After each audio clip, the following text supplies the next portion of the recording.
Drop it.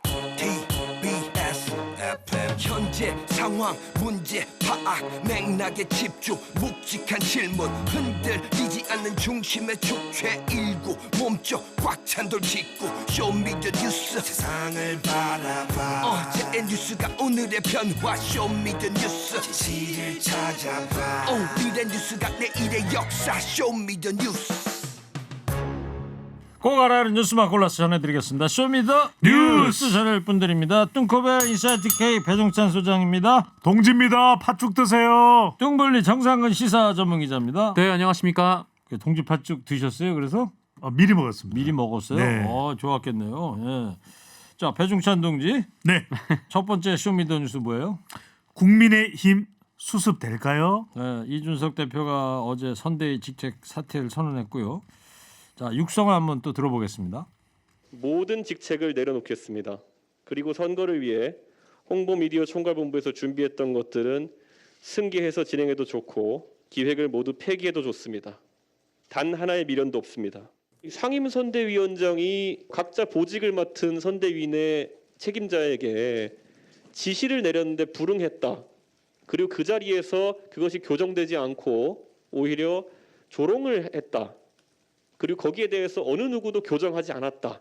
선대위 구성원이 상임선대위원장의 지시를 따를 필요가 없다고 공개적으로 발언할 수 있다면 이것은 선대위 존재의 필요성을 부정하는 것입니다. 이 선대위는 이미 기능을 할 수 없는 상태에 이르렀다. 네. 네. 뭐 단 하나의 미련도 없다. 여기에 모든 것이 포함되어 있고요.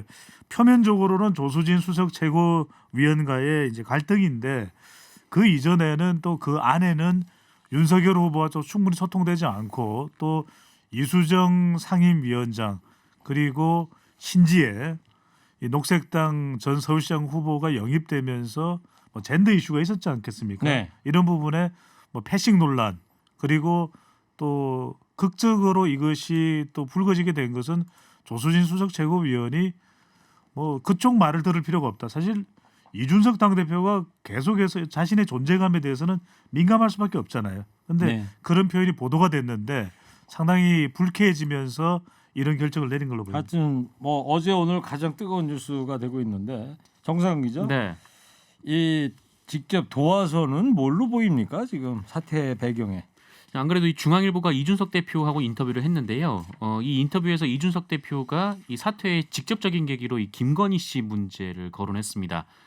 이준석 대표가 이런 말을 했는데 이 교수 출신의 국민의힘 국회의원 8명이 이 누군가의 지시 내지는 부탁으로 이 김건희 씨 의혹과 관련해서 이 시간 강사 채용 방식은 관행이었다라는 내용의 기자회견을 한다. 이런 얘기를 본인이 들었다라고 합니다. 그래서 본인이 이 얘기를 듣고 이게 말이 되냐 이렇게 반대 의견을 냈더니 이준석 대표가 네, 이준석 대표가 반대 의견을 냈는데 그 얘기가 이제 윤석열 후보 측으로 이제 바로 들어갔다라는 거죠. 그 이준석이 선거를 안 돕는다라는 식으로 보고가 들어갔다. 네, 이렇게 주장을 했습니다.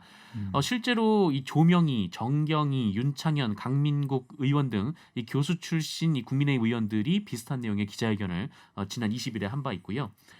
이준석 대표는 그 이 신지혜 씨 영입 문제에 대해서는 관심 없다라고 했고 다만 20대 여성을 영입하면 20대 표가 따라올 거란 방식에는 동의하지 않는다라고 말하기도 했습니다. 네. 조수진 공보단장도 이제 어제 오후에 이제 사퇴를 했는데 공보단장에서 이른바 윤석열 메시지도 이 자세한 얘기가 전해지지 않았습니까?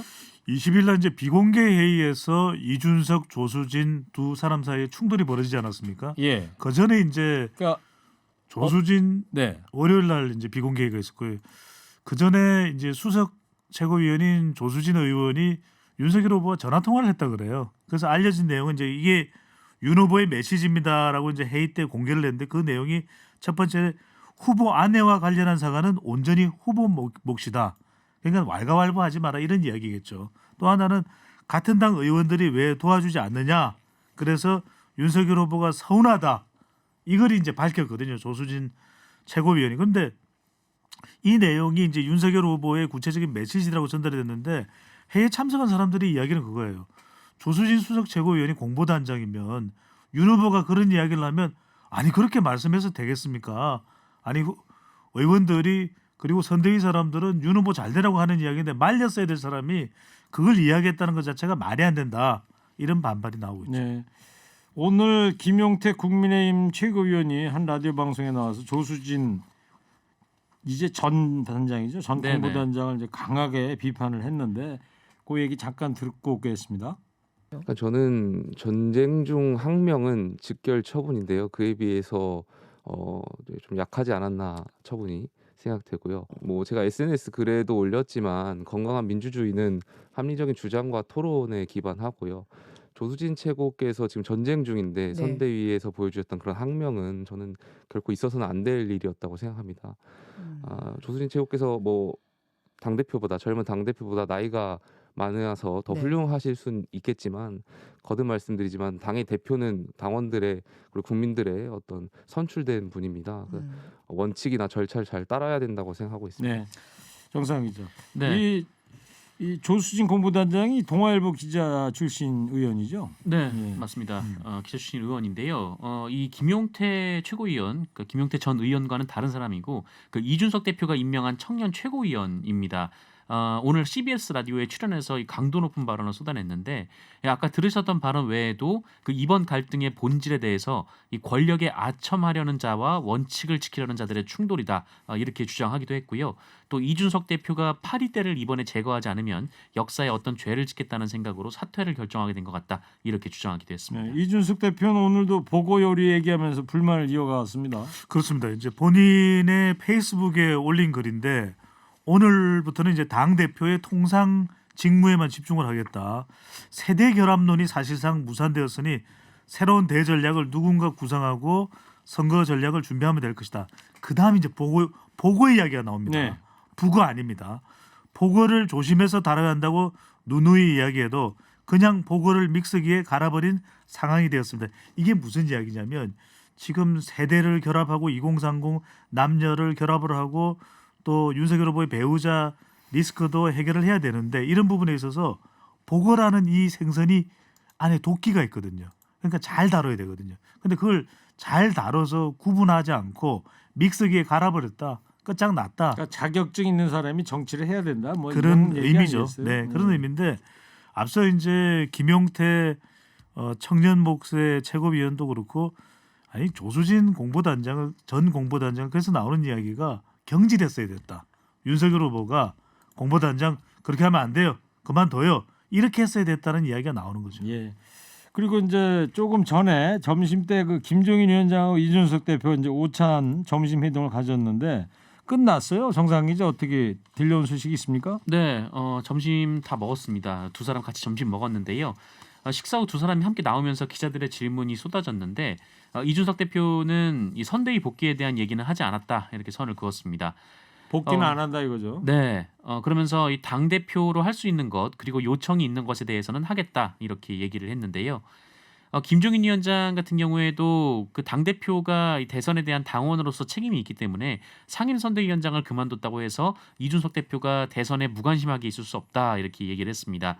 그러면서 이준석 대표의 미래도 이 내년 이 대선을 어떻게 마치느냐에 따라 달려 있다라면서 대선 선거에 이 승리할 수 있게 최선을 다할 수밖에 없다라고 얘기를 했습니다. 그래요. 어제 두 분이 이 시간에 오후 4시에 어제 기산점으로 해서 네네. 오후 4시에 이준석 대표 기자회견을 할 것인데 예언을 해봐라 그랬더니 두 분이 공통적으로 했죠. 조수진 공보단장이 사과를 하고 이준석 대표하고 괜찮아질 것이다. 그죠? 괜찮아질 거라고 괜찮아질 거라는 이야기는 안 했죠. 뭐라 그랬어요? 좀 집중해 주세요. 뭐라 그랬어요? 이준석 대표는 사과를 받아들일 거다 그랬잖아요. 이준석 대표는 상임선대위원장에서 내려오지는 않을 것이다 그랬죠. 내려왔잖아요, 근데. 그러니까요. 네. 제가 하고 싶은 얘기 그래요. 사과가 늦었잖아요. 빨리 했었어야죠. 알겠습니다. 예.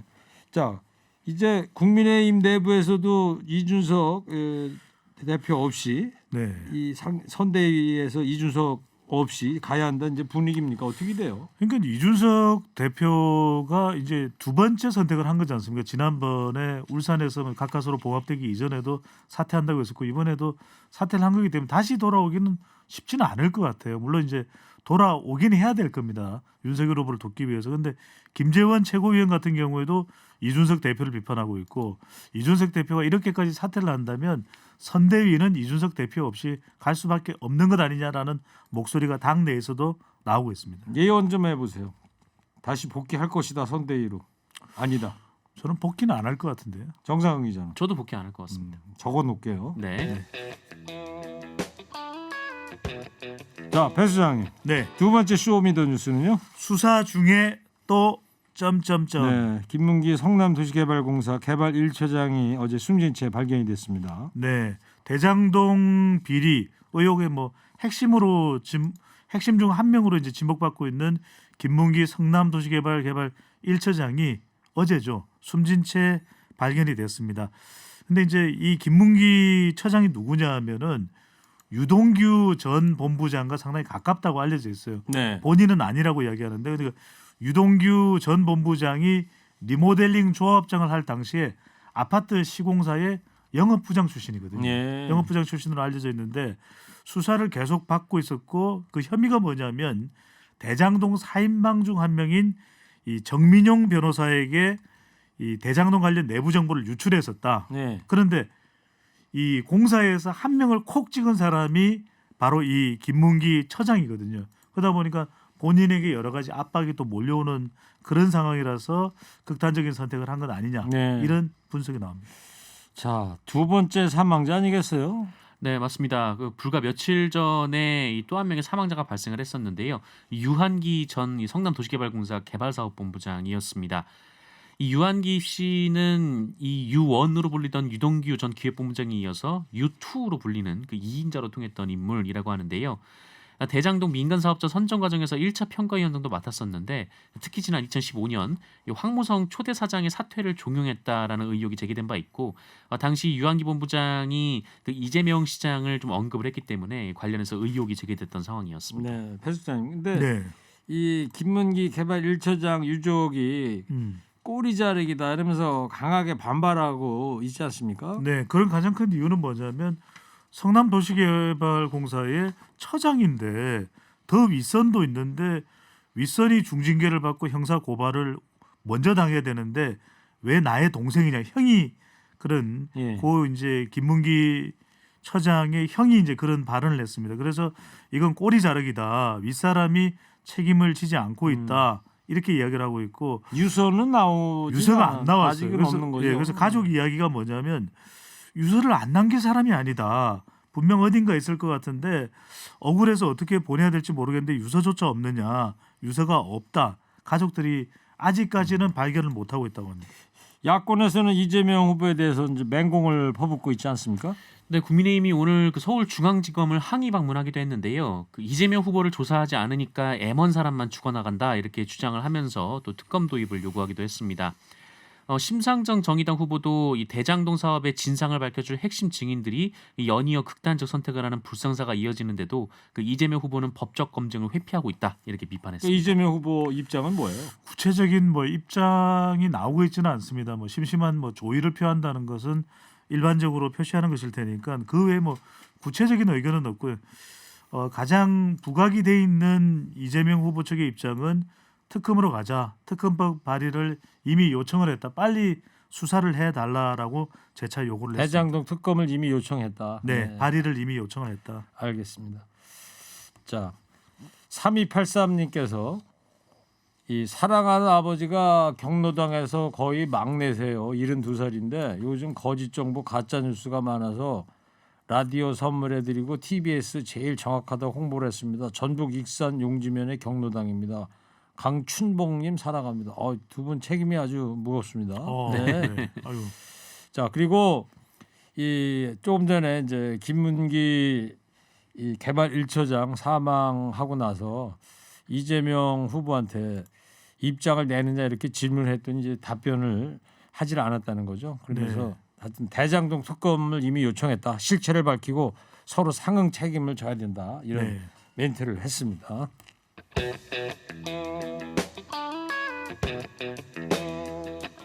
자, 정상훈 기자 세 번째 뉴스는요. 김건희는 최순실입니다. 네, 윤석열 후보가 동아일보하고 인터뷰를 했는 게 이제 화제인데 앞으로 김건희 씨가 이른바 그 등판하지 않을 거다 이런 얘기를 했어요. 네, 윤석열 후보가 오늘 공개된 동아일보 인터뷰에서 이 김건희 씨의 등판은 처음부터 계획이 없었다 이렇게 얘기를 했습니다. 처음부터. 네. 이 김건희 씨가 그 윤석열 후보가 정치하는 걸 극도로 싫어했다라고 했고요. 본인이 일하는 데서는 뭐 공개적인 행보를 할 수는 있지만 이 남편 정치하는 데 따라다니는 걸 극도로 싫어한다라고 말했습니다. 그러면서 이 선거운동 기간에 아예 동행을 하지 않겠다는 건가 이런 질문을 받기도 했는데 윤석열 후보는 뭐 필요하면 나올 수 있지만 봉사활동을 해도 그에 대한 소감이 아니라 자신 사건을 물을 게 뻔한데 본인이 그걸 하고 싶겠냐라며 기자들이 쫓아가서 물어볼 테니 네네 예. 나오지 않을 것임을 다시 한번 확인했습니다. 그래요. 자 그리고 청와대 만약에 이제 대통령이 되면 네. 항상 그 제2 부속실이 이 대통령 부인을 보좌하는 영부인 담당이죠. 예, 방 아닙니까? 근데 네. 그 제2 부속실도 없애겠다 이런 얘기를 했다면서요? 그러니까요. 근데 그게 과연 합리적이고 합법적인 건지는 모르겠어요. 왜냐하면 그건 개인의 판단으로 할 수 있는 일은 아닌 것이고 청와대 직제 조직이 있는 것이고 그런데 이제 부속실이 필요 없다. 왜냐하면 앞서 이제 정상근 기자가 이야기했던 대로 이 김건희 씨가 극도로 정치를 싫어한다. 남편을 따라서 정치를 하지 않는다 얘기했는데 아니, 대통령이 되고 나면 영부인은 공인이거든요. 국가를 대표하는 것인데 제2부속실을 없앤다는 것도 쉽지 않은 이야기인 것이고 아니 그리고 뭐 그래서 예를 들어서 제2부속실을 없애면 어떻게 하겠냐 이렇게 네. 질문을 했더니 아니 뭐 외국을 순방하거나 공식적인 업무를 담당하게 되면 비서실이나 경호실에서 담당을 하면 되지 않겠냐. 그러니까 이게 청와대 직제를 충분히 이해하고 사실은 해야 되는 이야기일 테고 그리고 청와대 인력도 대폭 감축하겠다. 그러니까 감축하는 것에 대한 충분한 또 구체적인 계획이 있어야 되거든요. 그러니까 이건 좀 더 청와대 직제 조직에 대한 개편 관련되는 부분들은 더 내용을 구체적으로 윤석열 후보가 확인할 필요가 있을 것 같아요. 네. 하여튼 저 부인 김건희 씨 논란을 잠재기 위한 어떤 노력이 아닐까 이런 생각이 드는데 근데 민주당의 송영길 대표가 이 제2부속실이 문제가 아니다 이렇게 반박하지 않았습니까? 네, 송영길 대표는 이 청와대 제2부속실 폐지에 대해서 이 신빙성 없고 말도 안 되는 논리다 이렇게 주장을 했는데요. 송영길 대표가 오늘 라디오에 출연해서 이 부속실이 있냐 없냐가 중요한 게 아니라 이 선거 기간부터 후보자의 배우자가 이 국민 앞에 나서서 허위 이력이나 주가 조작 같은 여러 의혹을 해명해야 한다라고 말했고 연예인도 그렇게 하는데 이 대통령 부인 될 사람이 커튼 뒤에 숨을 수 없다라고 주장했습니다. 네. 김건희 씨가 비선 실세가 될 거라는 이런 주장도 하지 않았어요? 송영길 대표가? 대표, 송영길 대표의 주장인데 바로 오늘 이제 아침에 BBS 불교 방송에 나와서 이제 인터뷰를 하면서 한 이야기인데 근거가 있는 이야기는 아니에요. 그래서 이것도 사실은 좀 더 뭐 근거가 있다든지 이거는 개인적인 감상일 수가 있는 것이거든요. 송영길 대표가 어떤 얘기했냐면 김 씨가 사석에서도 윤 후보에게 김건희 씨가 윤석열 후보에게 반말을 한다더라. 이건 뭐 부부가 알아서 할 일인 거고요. 근데 이제 윤 후보가 집권을 한다면 만약에 실권을 김건희 씨가 최순실 씨 이상으로 흔들 거다. 우리가 염려하고 있다. 뭐 이게 정치적인 뭐 인식인지 판단인지 공세인지 어떤지는 모르겠는데 뭐 송영길 대표가 이렇게 주장하는 것이고 만약 그 주장에 근거가 있다면 구체적인 뭔가 자료라든지 이런 게 있어야 되겠죠. 네, 알겠습니다. 자, 잘 들었고요. 마지막으로 오늘의 한 줄 평 하겠습니다. 헤드폰 껴주세요. 네. 내용을 겪고 있는 국민의힘 선대위에 한마디씩 해주기 바랍니다. 먼저 뚱커벨부터 해주세요. 3, 2, 1. 보거요리, 북어요리, 생선 갖고 장난치지 마세요. 이러다가는 다 죽어. 다 죽는데 고민 좀 해달래요. 한 줄 평. 예. 이어서 정상훈 기자 해주세요. 3, 2, 1. 동짓날 사라진 동지들. 좋은데요. 왔다래. 어우, 뭐가 감사합니다. 왔다야? 동짓날 아니 사라진 동짓날 동지. 사라진 동지들 좋은데요. 네. 좋아요. 예. 알겠습니다. 자, 쇼미더 뉴스 지금까지 배종찬 소장 정상 기자였습니다. 두 분 고맙습니다. 쇼미더 뉴스.